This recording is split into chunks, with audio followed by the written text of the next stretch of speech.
All right, good morning, Mishpacha. Shabbat Shalom, Shabbat Shalom. So, we are on day 17, Psalm 17. And it's funny, we're already almost 3 weeks into the Psalm readings. It doesn't seem like it. Seems like we just started a few days ago. So, and this is going to be a longer chapter. We've been reading all this really short 5, 6, 7 verse chapters. So, I'm glad we got a longer chapter to get into. So, all right, so day 17, Psalm 17.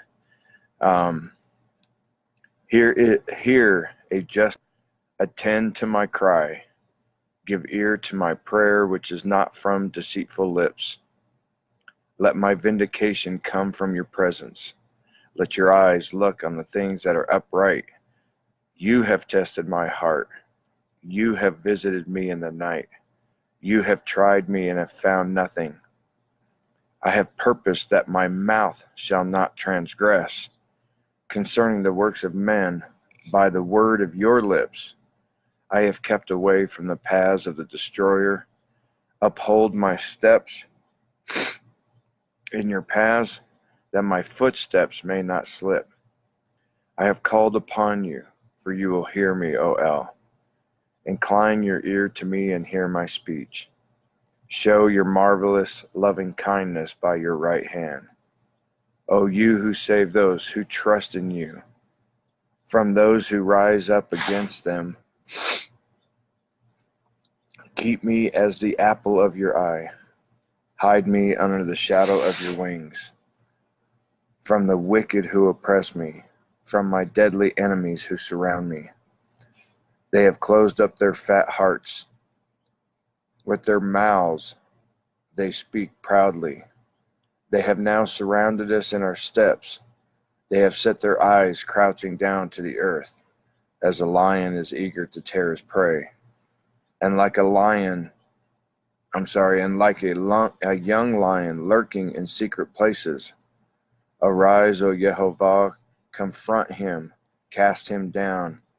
Deliver my life from the wicked with your sword, with your hand from men, O Yehovah, from men of the world who have their portion in this life, and whose belly you fill with your hidden treasure. They are satisfied with children, and leave the rest of their possession for their babes. As for me, I will see your face in righteousness. I shall be satisfied when I awake in your likeness. Sorry, allergies are hitting me this morning. Well, the end of that, I want to share real quick, but those last couple verses, 14 and 15, with your hand from, last part of 13 also, deliver my life from the wicked with your sword, with your hand from men, O Yehovah, from men of the world who have their portion in this life. Like we talked about on a few Psalms back the other day, a lot of people struggle sometimes with the fact that we see the wicked so prosperous. They get what they want. They get away with everything. They don't seem to struggle. They have money. They have everything, it seems like, as far as here on earth. But that's the key thing. Yeshua says that they have their reward. Believers true believers anyways, and not all, but for the most part tend to struggle. We're not flowing with money. We're not driving around in Mercedes and stuff like that, which we shouldn't be anyways, because even if I had that kind of money, I wouldn't waste that kind of money on a $100,000 car when a $30,000 car is just as sufficient and is just as good a job.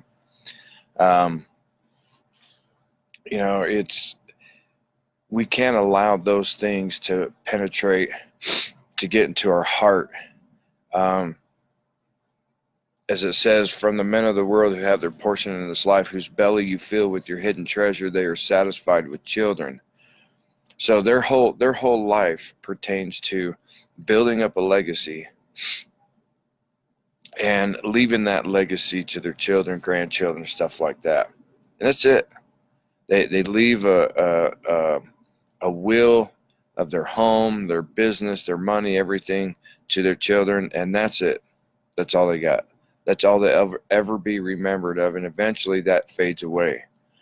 But for us, the hope that we have is that the legacy that we build is a legacy that raises them up in the ways of Yehovah, that raises them up, that the thing that we pass on to them before we even die is that our children and our children's children and so on and so forth rise up as men and women of Yehovah, walking in the truth and in his way and in this Torah. That's the greatest legacy we can ever have, so that when we are remembered as leading them to an eternal treasure, not a treasure that will be temporary, that they could lose, that they could squander here on earth, but a treasure that they will not only cherish and keep in their life here, but a treasure that will take them into eternity, where they will meet up with us once again. And together forever we will all be with Yehovah, our Elohim. Amen. And then just everything of what David talks about, it's such a repetitive pattern, and it comes from having that heart that is after Yah, that heart that is always seeking the ear of Yehovah, always seeking the desire to please him. I mean, when you look at everything that David talks about, all he wants to do is please Yah. That's all he does.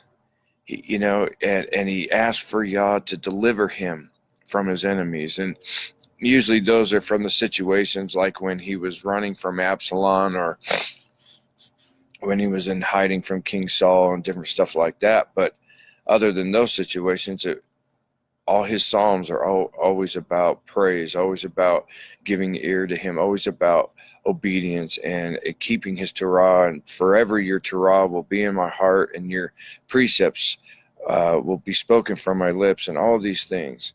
That is his whole focus. That's his whole desire, and everything that he does is to do that, to proclaim the name of Yehovah to all around him. And he's the example. He's a prime example of what it means to be the apple of Yah's eye, to be a man after his own heart, or a woman after his own heart. And David really sets the bar for us to seek out. And the thing that I love about this is looking at the mistakes that David made. I think it's not an accident that somebody who sinned so greatly before Yah is also one who had more love and understanding of the mercy and love of Yah, and who sought after him without excuse, but with full heart of repentance, always willing to hit his face on the ground, to prostrate himself before Yehovah, and just surrender himself completely. It gives all of us the hope, because that's one of the biggest things that Hasatan attacks us with, as we all know, is that he hits us with oh, look at what you've done. He always tries to remind us of our past, of the things that we've done, the sins that we've done, and everything else. But yet, when we look at David, we see all the sins that he's done, and yet Yah still calls him a man after his own heart, the apple of his eye. And that is what we should be able to use as a weapon against the enemy, is that knowing that in this, we have that same hope. We can be in that same place. For myself, I've gone through it why would Yah, how could I ever have a close relationship with Yah with all the bad things I've done in my life, all the sin I've done, the people I've hurt, everything else? Why would Yah ever look at me like that?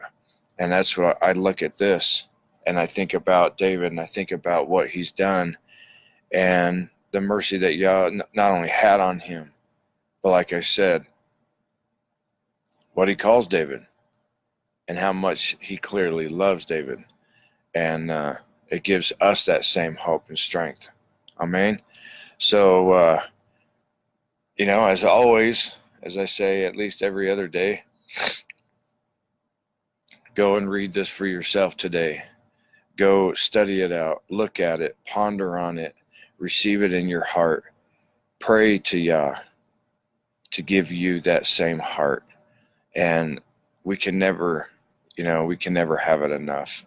Our heart can never desire Yah enough. Our heart can never ache for him enough. Our heart can never want to be in complete submission unto him enough.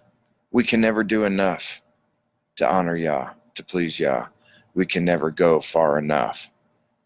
And, like the unfortunate common mentality is throughout the body so much of those who claim to be believers, they spend more time trying to figure out the least of what they have to do for Yah, when we should be trying to figure out how much more we can do for Yah, and keep doing more and keep doing more, to where eventually maybe Yah will open up the doors for you to be full-time ministry.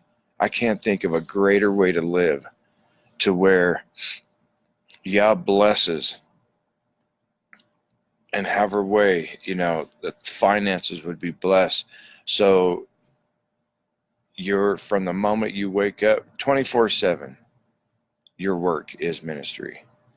Your work is doing his will every day, all day, every year, till your last breath. I had a pastor that I know, and it blew me away. Him and I were talking about, being in ministry, and he's in his 50s, and he says he's going to be retiring in a few years. And I looked at him funny. I said, retiring from what? And he goes, from being a pastor. I'm like, you don't get to retire. He goes, what do you mean? I said, there's no retirement plan in the Bible.